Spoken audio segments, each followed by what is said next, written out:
Trí thuaile Elizabeth Sugrue nó Lady Betty mar a bar aithne orthe, bhí bás cruachta an aonde a Ros Comáin san 8ú haois déag. Bhí seifteacha áfach. Bharrtaigh sí ghlacha le post a chintóch go marach sí slán, ach chas muintir na háite go léir ina cuine dá bhár. Bhí Elizabeth Sugrue daortha chun báis agus a feitheamh lena crocha nuair a fuair sí bailach éilethe gan cuine. Bhí an chrochadóir as láthair agus bhí smaoine bheith Elizabeth. Spáráil meach ina uaise ar sa siise, agus crochamise gach duine eile duit. Agus, aisteach go leor, ghlach na húdarás le na tariscint agus thugadidir dúlgas an chrochadóir ide. Is mar seo a chur Elizabeth Sugrue nó Lady Betty mar a thugtaí orthe tús le na gairm nua mar an chiad bhásadóir buineann agus an t-aon cheann riamh in Éirinn.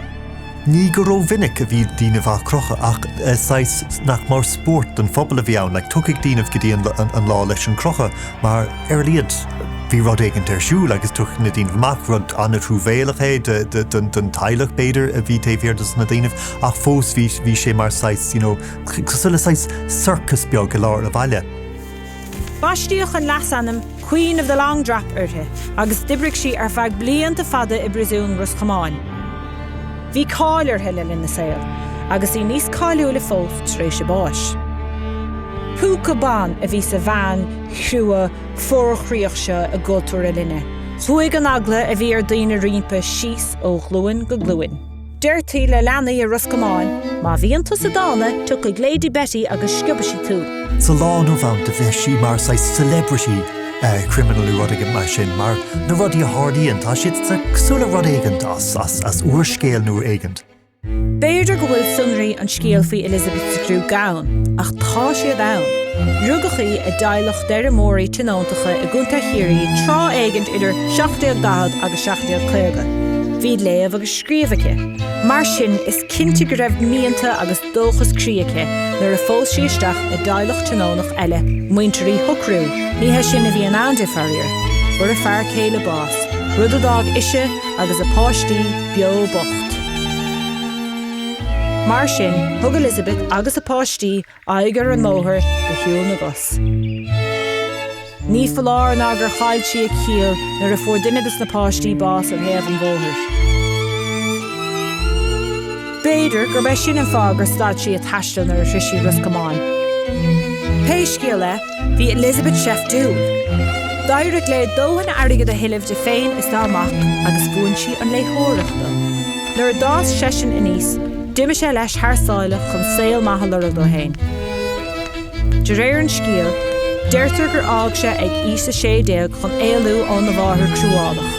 Péir a tharda, lean Elizabeth orthe a gobar. Duscail sí tachlóistín chun breis airige de thuilimh. Is go dtí an tachlóistín seo a il amach tamil de bhríonta iníoc sin, ach a aig faoi cheiltige.